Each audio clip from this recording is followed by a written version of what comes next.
From Reminder Media, this is Stay Paid, a sales and marketing podcast on a mission to help you close more deals and retain more business. Hosted by the VP of Marketing, Josh Stake, and Reminder Media's president, Luke Acree. So get ready to hear the golden nuggets that will allow you to live a life of freedom tomorrow, but only if you take action today. All right. Luke, welcome to another episode of Stay Paid. Stay Paid HQ, highly quarantined, episode, 7 from quarantines in our office? Dude, we're up to like 10 now. Okay, I lose count. So with quarantine, you just lose count. You don't know what day it is, anything like that.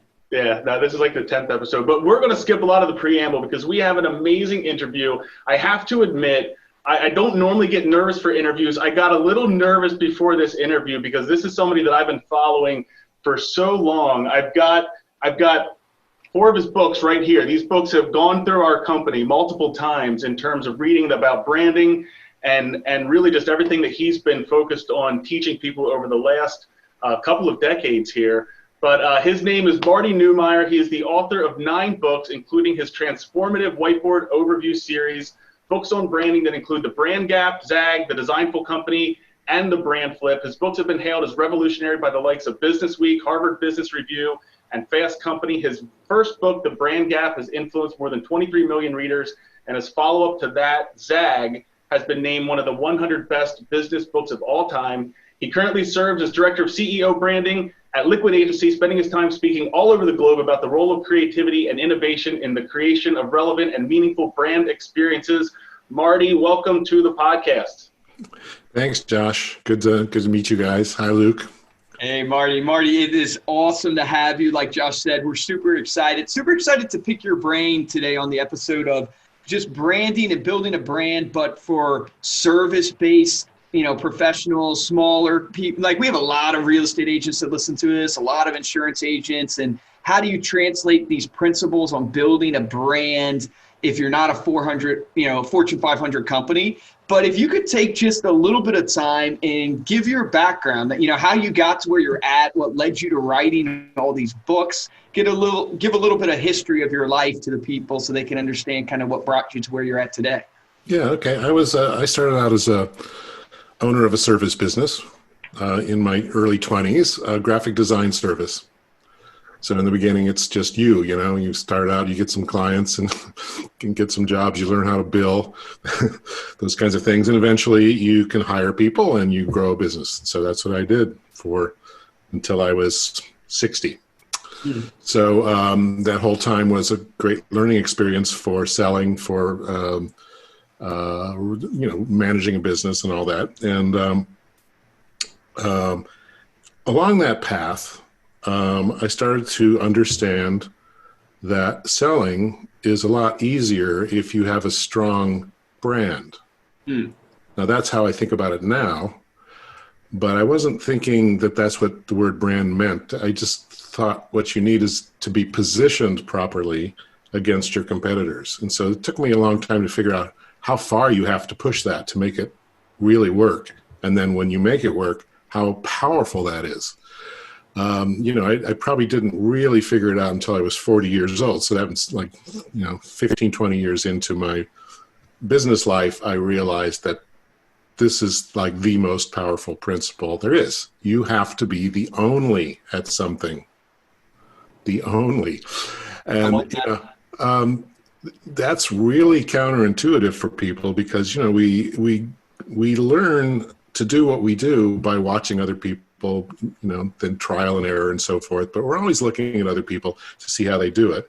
And if you mimic what other people do, you'll find a certain amount of success. You'll feel like, oh, I'm making progress. But you're never going to get where you want to go if you keep doing that. You actually have to do something different than they're doing. And that takes some, courage, vision, all the kinds of things that are a little bit more rare in the world. But you can learn how to do those. And so, for me, it kind of the epiphany came when I was being a graphic designer in a small town and really not getting very far because the budgets weren't there. The clients were too small and I couldn't seem to attract clients from larger cities. So I decided, well, I have to specialize more. I figured that much out. It's like, what I have to do is own something, right?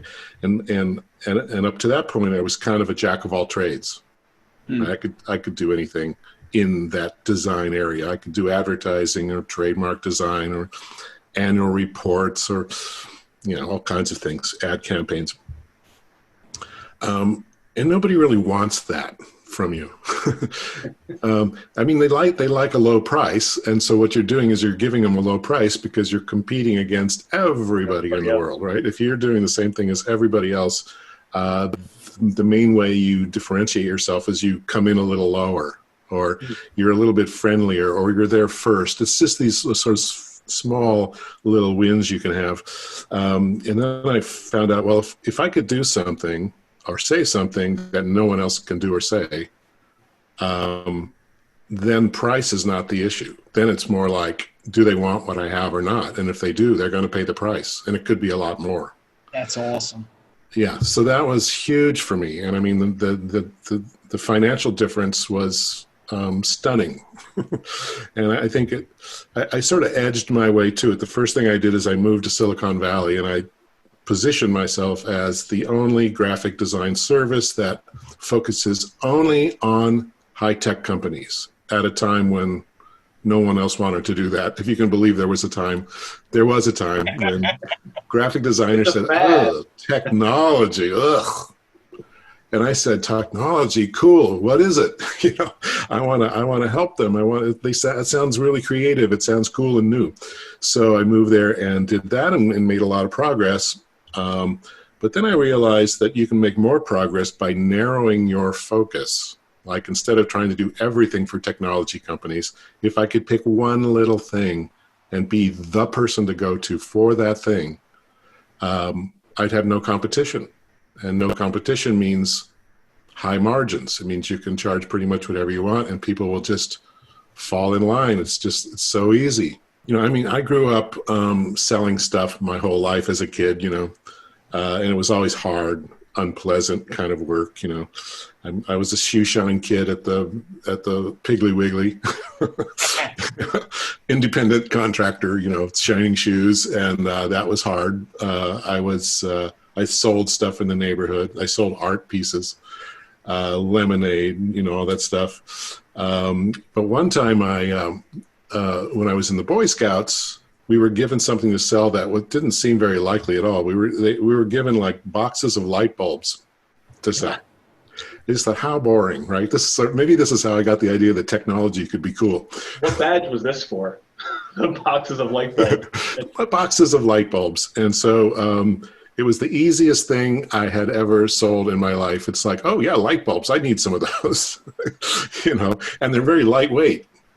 And so you can carry these things around and you're just selling light bulbs to every single house you go to. It's a pure pleasure, and I think for me, this is the first time I made that connection, but I think going to Silicon Valley felt like that. It's like technology. It's easy to sell stuff with technology. It's like everybody wants technological stuff. And so here I'm in with this, in this milieu of people doing technology.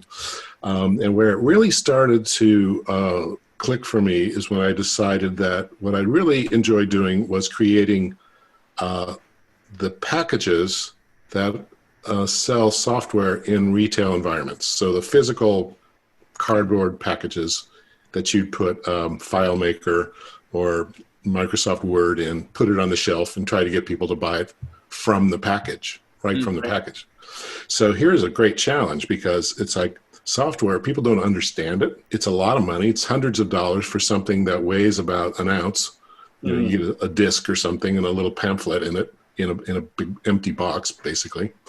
No one understands computers, and there's competition on the shelf. So I realized that the battle is right there on the shelf. Like, this is the last chance anybody's going to get to change their mind about what they're going to buy.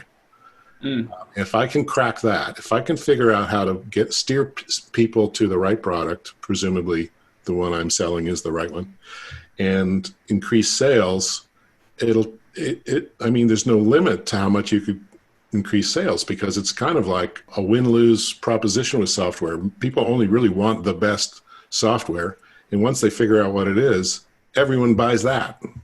That's why Microsoft became such a big company so fast. People wanted Windows. I want Windows. That they have it. I need it. I'm buying it. It's like no brainer.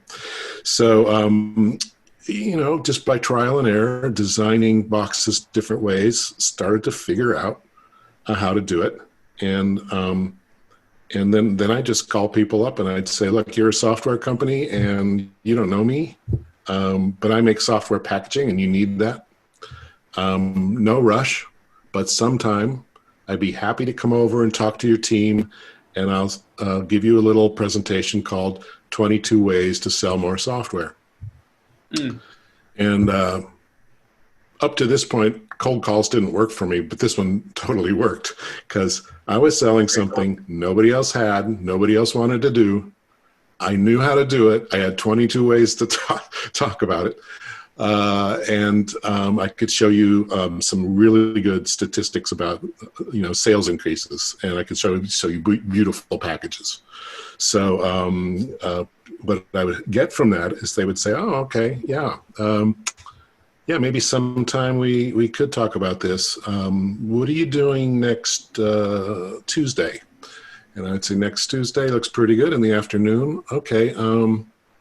I don't know, 2:00. Does that sound good? Yeah, that sounds fine. Can we bring some other people to this meeting? Yeah. Can we have like 15 or 20?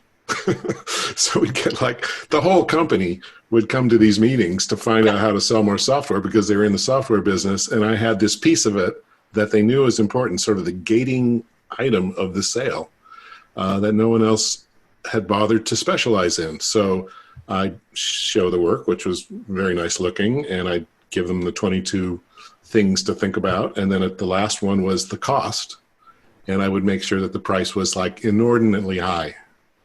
So really high. This is the gutsy part of it. But I'd say, well, you've seen how we do it. So that's why it costs this much. We think about it quite a bit more than other people would. Is it worth it? Well, here's some statistics. And we happen to have some really good sales results of one company increased their sales 500% all across the whole line of products just by changing the packaging. And then Apple came along and they gave us a chance, and we increased, it's a much bigger company, but we increased the sales 40% across 15 products. Wow. 40% across a major line of products. That's just free money for them. So they're going, well, it doesn't matter how much we pay for this. I mean, it's the returns are off the charts. I could only do that by narrowing my focus to the point where I knew more about it than anybody else, but also I could get the results that I wanted that were, incredible results. All right. So backing up from there, anybody can do this as long as they have that unique thing to sell, right? That has to be unique. You have to be able to explain it. You don't have to sell it. You just offer it. You just offer it as a solution to somebody's problem. And they have really no other way to get this unless you're a commodity. So now if you're in a business where you're selling something that everyone else can sell, it's much more difficult, and you have to go out, you have to look for something else unique. In this case, the work, the actual approach we used and the process we used was the unique thing, but there are other things that are unique. Well, I want to ask you about that process, but like, if you guys are listening back and thinking business principles are sort of in a linear way, first thing was zeroing in on the target market, right? Who's your audience? Who's your demographic? Who's the only people that you want to work with, which is so important. We talk about that in this world of specialists will always outsell a generalist, or find your niche. The riches are in the niches, right? So from there, you've got your audience. Then you're moving into, well, what is the unique product that I'm offering? Then if you caught the 22 ways to sell more software, that's your value proposition. That's your foot in the door to get them to listen to you. And then the pricing and making the offer, asking for the close. I mean, it's right there. So how does someone, and I don't know if you want to go over more of that, but like my question would be, if I'm listening to this right now, is how do I do that? Like, how do I get to my only, you call it onlyness in your books. Like, what's the process for getting to that onlyness? Not everyone has power over that, right? So if you're working for a company and you're in sales, you may not have direct access to the halls of power. You may not be able to change all these things, and so you have to deal with what you have. But let's just talk about the ideal situation, because you can always push back and say, hey, boss, I could sell this a lot better if a few things were changed, So the first thing is I always start with the company itself. What's the purpose of the company in the world? What's the larger purpose? That's really where everything flows from. So usually if you look, there's a purpose beyond making money. There's something that the founder or somebody wanted to do, and maybe the whole company wants to do that now. That's a benefit to the world. And it's really good to just know what domain you're playing in. If what you're doing is simply there just to make money for everybody, and you can't think of any other purpose beyond that, it's going to be tough. It's just going to be tough, because it's going to come through in everything you do, that all you're about is the transaction.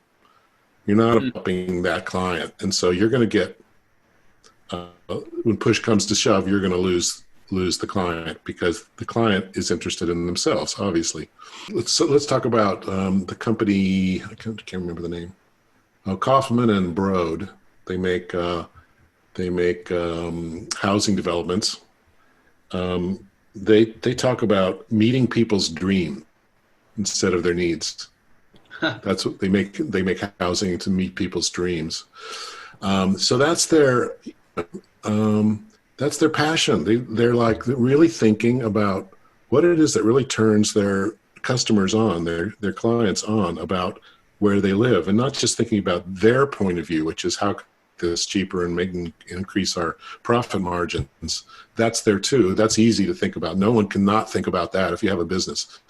What's hard to think about is, how am I going to make this customer's life better? How am I going to let them or help them achieve their dreams? And if you start focusing on that, the rest of gets easy. So in my software business, I was thinking, well, these people want to take over the world with their software, and this is their moment. And the package is like a gating item. If it doesn't sell the product, doesn't matter how good it is, they're going to lose. That dream is going away. That whole product, all that investment's going to go away. I can make them in heroes if I do this well, but I have to know what I'm doing. And so then I figure out what I'm doing, and then I tell them how I'm doing it, and it makes sense to them, and then they go with it, because the money doesn't matter. It's the success that matters. So once you know what your purpose is in life, in business, then you can start focusing on, okay, our competitors may have that exact same purpose. They may have the same passion to do that stuff that we do. So how do we beat them? How do we get in first place? How do we get the highest market share so that we can make the highest profit margins? So you have to think about what it is that what category can you own, right? So what's the category that only we're going to be number one in? If we have to invent a category in order to be number one in it, what would that be? What would we call it? And let's build that category up and let everybody follow us. The whole thing is to be the head of a category where other people follow you and try to catch you. That's what builds a category and makes it important. So you want to have competitors. You just don't want to have them be number one. Ahead of you, right? You want to be number one. So, the rewards for being number one are just off the charts. I mean, it's, so the way you do that is you use strategy. You say, look, what can we be number one in, and how do we do it? So you have to think about what can we be the only in, even if we have to start with a smaller group of customers. I mean, it's often better to lose a few yards, step back a few yards and to build something new. But the main thing is we don't want to compete head to head with anybody. So what is that? What is that onlyness? Now, onlyness, like I did it, we're the only ones that have mastered this software packaging approach. Okay, that's pretty straightforward. It's our product. Our service is different. But it was equally that our audience was only software companies, right? So they knew that. They knew that everything we were doing, our whole reason for existence was to serve software companies, and they were software companies. So they automatically go, well, this is our tribe. These, we need to know each other because we're in this business and we need to know everything that's going on in it. So that's another way. You decide, I'm only going to serve this one kind of customer. So the customer is the only thing, where the onlyness is. And that's very powerful. Right? It could have been anything. I could have said, I'm only going to work for medical companies, or I'm only going to work for CEOs. And whatever they need, I'm gonna be there for them. But I'm going to learn everything about helping CEOs. That could be an audience. So you pick the audience if you want to have that kind of a onlyness, or it could be the way you do your work, the service you provide, the approach of that service is unique. Whatever it is, it better be something that anyone can see without glasses. Right? It needs to be obvious, and you don't have, it's not about like persuading somebody that you're good at that. It's only revealing that you do that, and that should be enough to get them to believe that you're the best at it. You don't want to get in a position where you're persuading anybody. All you do is say, the thing that we have is of interest to you, isn't it? Let's go from there. Now, how can we work together to make you a big success, right? But you have to have that thing. So if the customer knows that there are 5 other choices out there, then what does it come down to? Your personality? Really? That's all you got? I think that's gonna be, that's the way sales have been for a long time. But I think it's a component, but boy, it's so much better when you have the light bulbs to sell. I was a cute little kid and maybe I made a good pitch for light bulbs, but I really didn't have to because the light bulbs were fantastic. It was just like the most, like who wouldn't need those because they're always burning out and I don't have to go to the store and I can help the Boy Scouts. It's just like that package was so easy to sell. So how do you make your package of the service, the product, the price, all that stuff, just irresistible? And if you don't have control over any of that, it's much more difficult. At that point, all you can do is choose what kind of work you're going to do, who you're going to work for. So what advice, like in translating that, because I was thinking like product versus you're selling yourself, meaning like if you're a real estate agent, an insurance agent, you have products. I've read all these books on selling yourself. It's very appealing to the self. Yeah, it makes me feel really good. I'd love to sell myself. I could be really cool. I can fake that. So what do you think, like how does a real estate agent build a brand and following the process? They have their purpose, maybe to fulfill the home buying dreams of their clientele. And they move through this process of how do I beat my competitors? Because every competitor is trying to sell homes. Right.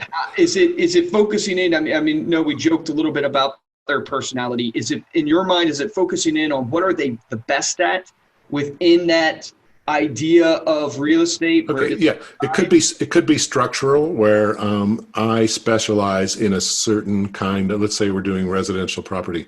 I'm specialized in a certain kind of house or certain price range or a certain area that I know like the back of my hand. I'm invested in that neighborhood, right? And I'm the one, if you want to live in Beverly Hills, you got to have a Beverly Hills guy. And I know everybody there. I know who's going to sell their house before they even sell it. You could do that. That's great. Is that a personality thing? Yes, personality is involved, but it's not only personality. It's being helpful.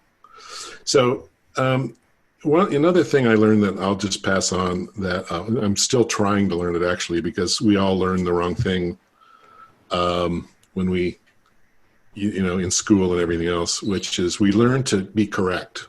We learn to be right. And even when we're not right, we tell ourselves we're right, or we believe we're right, and then we have to convince everybody else that we're right.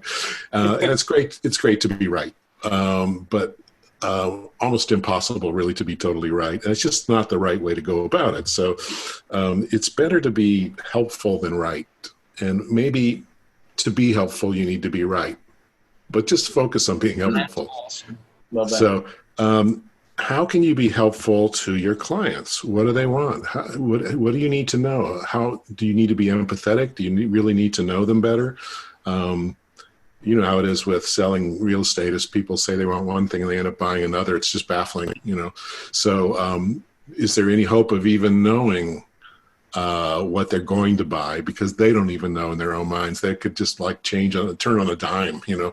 So but at the same time, you don't want to be showing them stuff that just like makes them think you just don't get it, that you're not listening, right? I mean, I've been that kind of client where like my wife and I are looking for one thing and then we end up buying something else. And you know, I can't even explain it. Well, I could make up a story about it, but you know, who knows why that is? You know, life unfolds and things change, and you're presented with different opportunities, and you decide what you're going to do. But you know, my real estate guy was showing us teardowns for like a year, and they were trying to find just the right location with the right view and right price and all that kind of stuff, and nothing was really working, and it was just getting really tiring. And then he said, you know, I know you're looking for a teardown.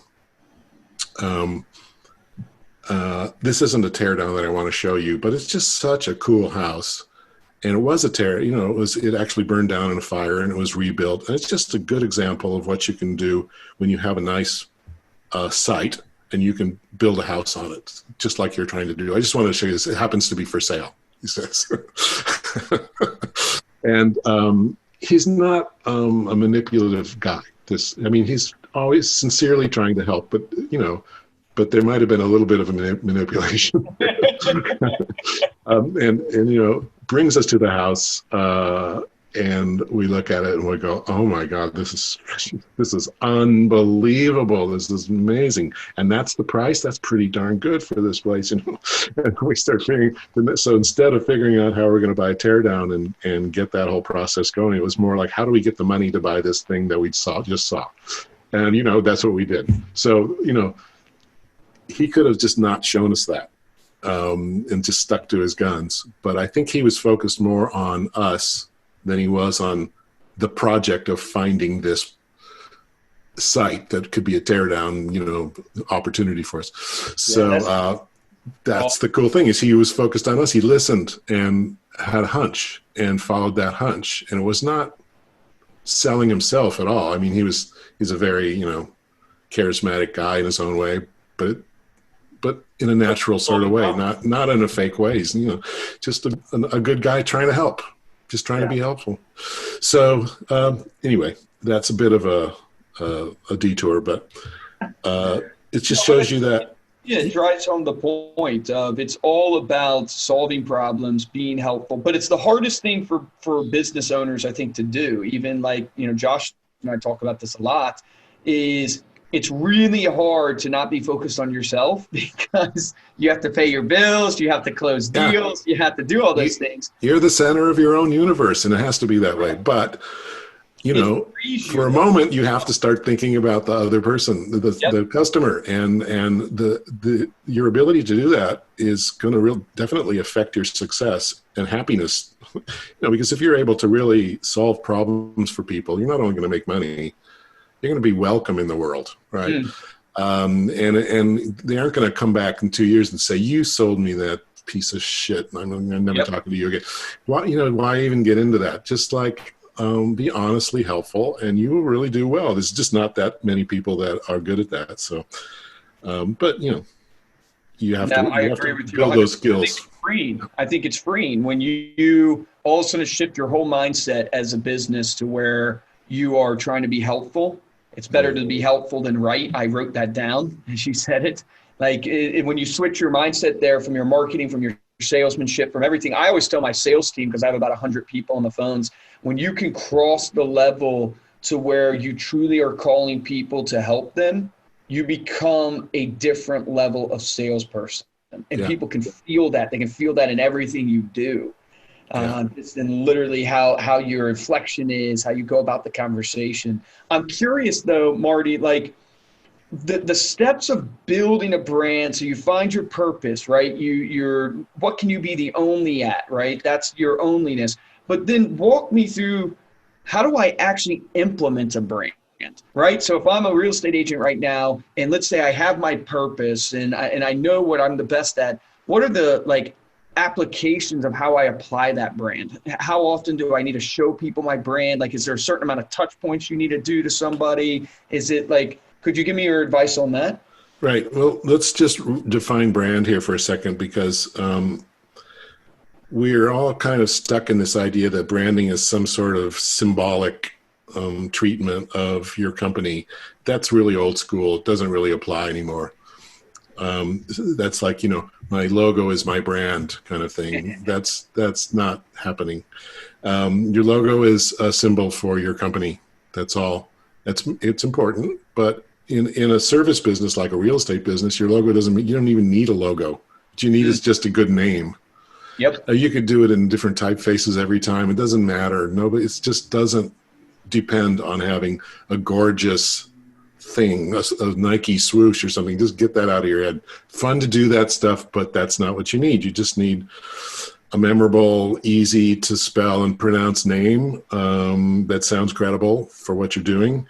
Where it gets more important is saying where you fit in the world. So that the first thing is, what category am I in? Commercial real estate, whatever. Pick something that everyone understands. Then you need a tagline that either you express or just act on without expressing directly.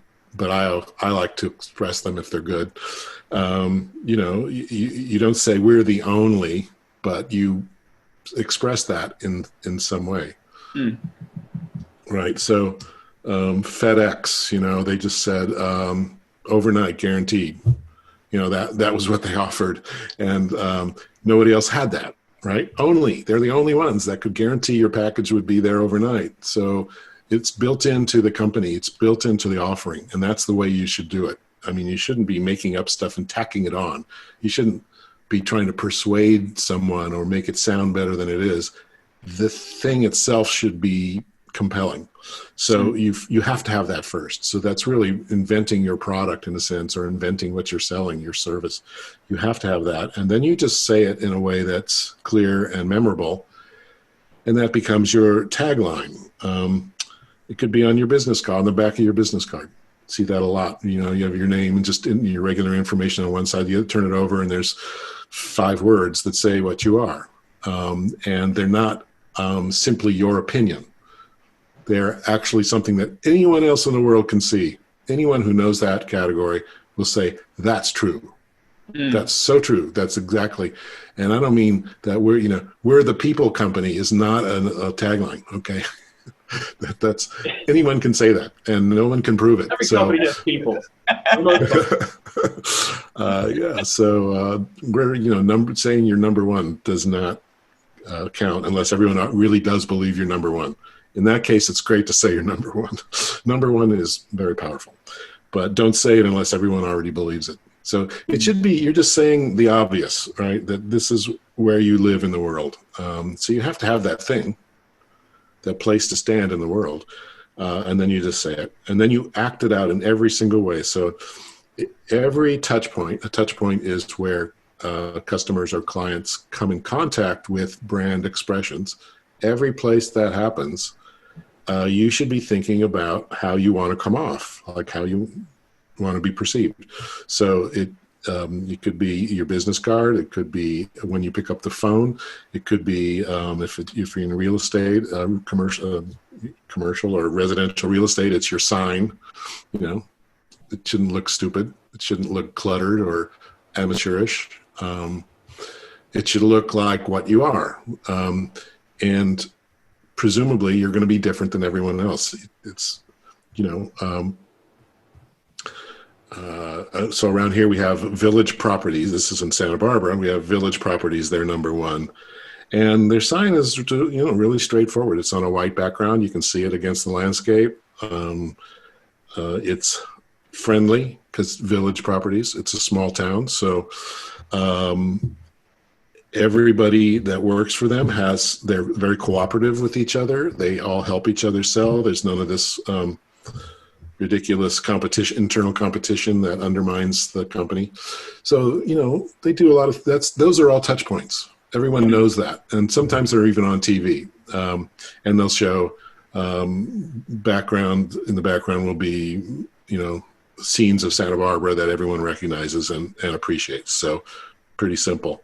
How each agent competes is, they've got their own ways of doing it and they have less room to maneuver. But the nice thing is they're working for a company that means something, right? People know what this company stands for, that they've been around, that they're honest, helpful, nice people, well-connected.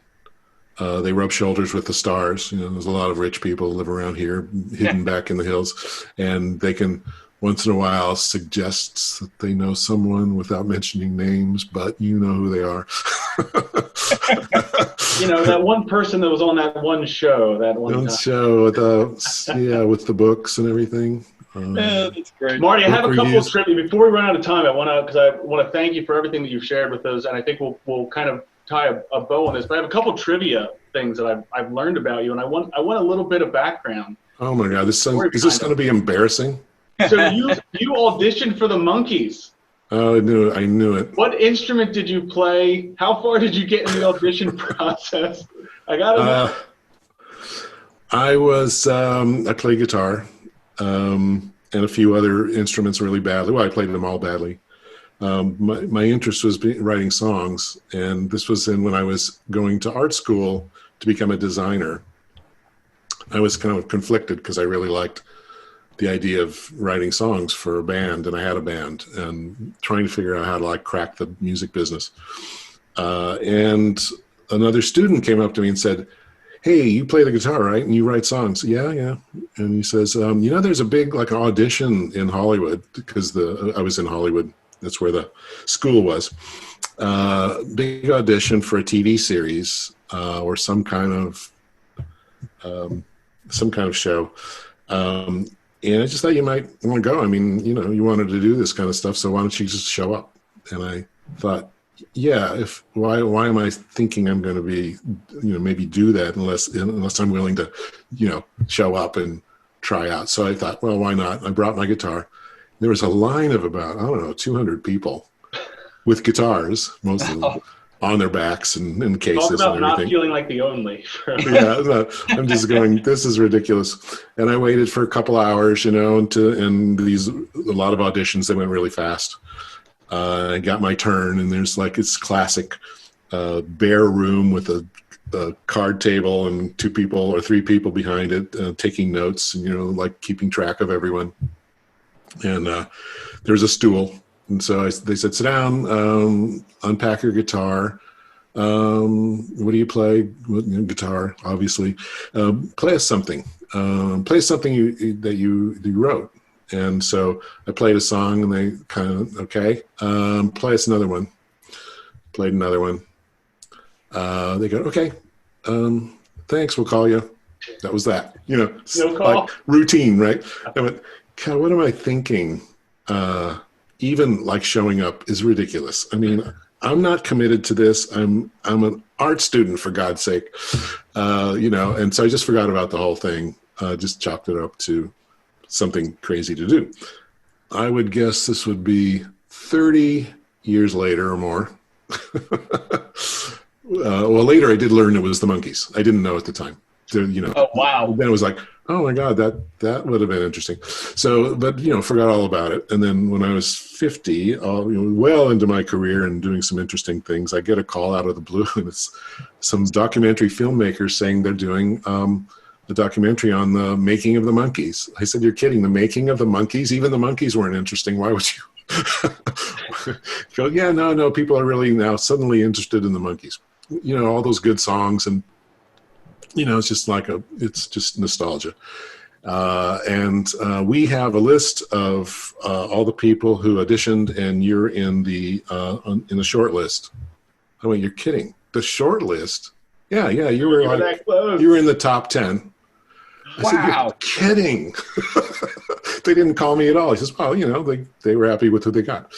Oh, I said, that's crazy. that was I was just the world spun right then. It's like, my God, it could have gone that way. My whole life would have been, everything that I did would have been different. It was like just seeing a whole other world, and maybe not even a good one. But, so I was feeling like, wow, man, that was pretty cool. And I'm starting to get sort of my ego is being stroked here. And they said, yeah, we'd like to do a documentary. We wonder if you can come down and be interviewed for this. Maybe bring your guitar if you can remember what you sang, but just come and talk. And I said, oh, okay, when? He said, well, tomorrow night. And I said, well, I'm in San Francisco. And they said, oh, we're in LA. Well, never mind. So it was you got passed up my ego back down to normal. But still, it's pretty funny, isn't it? That your world could have changed and you didn't even know that it could have changed. So tell everybody about what you're doing now with levelc.org. You're doing these master classes. I know you're really kind of anybody, by the way, if you go pick up like what Marty's talking about in terms of this onlyness statement and the process to go through this, we're kind of talking at it on a high level here, but if you read this book, Zag, it will literally, we've done this as a company. We've walked through this process and it gives you fill in the blank for being able to say, we are the only blank that blanks for blank. We do this for these people and it's very unique. So go check that out. But what are you doing with levelc.org right now? So I'm teaching the principles in these books. So there's Level C is a program with 5 courses in it, and they're short, intense courses for people who are already pretty skilled at other things.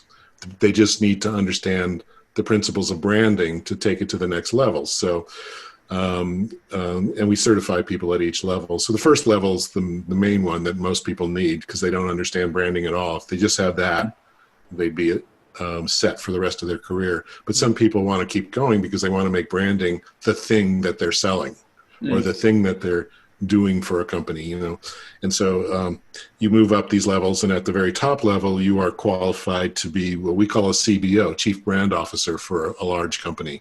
So that would be the equivalent, say, of what Steve Jobs was doing for Apple. Steve Jobs was essentially a chief brand officer, not a chief executive officer. He was all about the product, the advertising, the community of people that supported the brand, all that. He was not the guy who looked at all the spreadsheets and spoke with stockholders and all that. That was somebody else, that behind the scenes. He was the face of the company.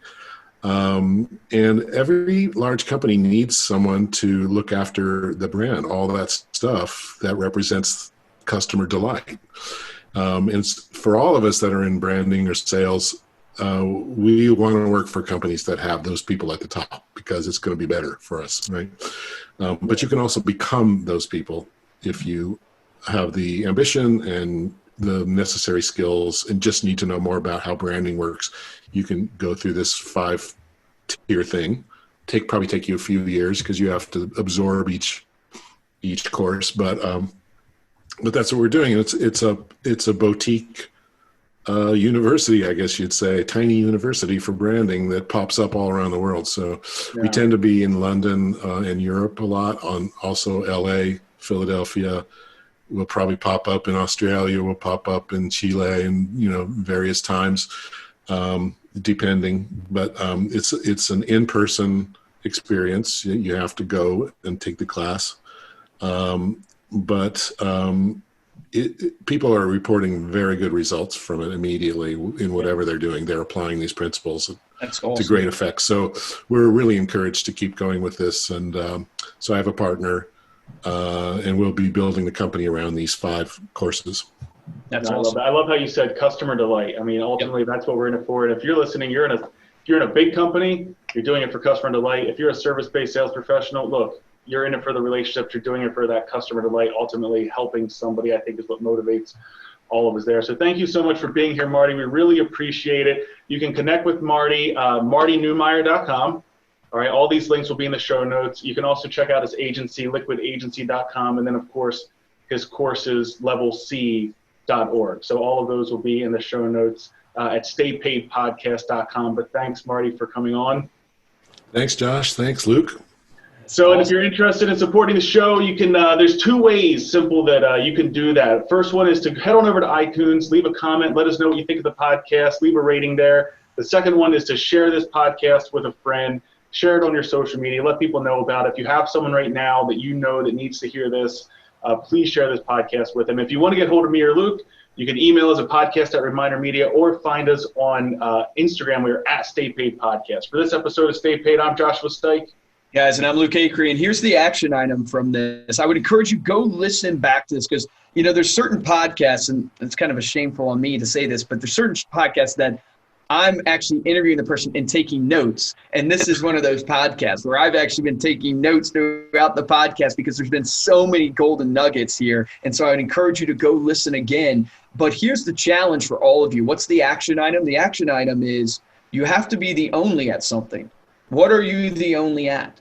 Look at your business and ask yourself, what are you the only at? Because if not, you're in a commodity business and it's just about being the cheapest or something like that. And we all don't want to be there. We don't want to be in a commodity-based business. So ask yourself, what are you the only at? I would encourage you, go check out Marty's stuff. He can help you walk through these processes like Josh mentioned. He's helped us walk through it. We've read his books. Remember, the difference between a top producer and a mediocre producer in every single industry that Josh and I have served in is top producers take action. So take action on that today.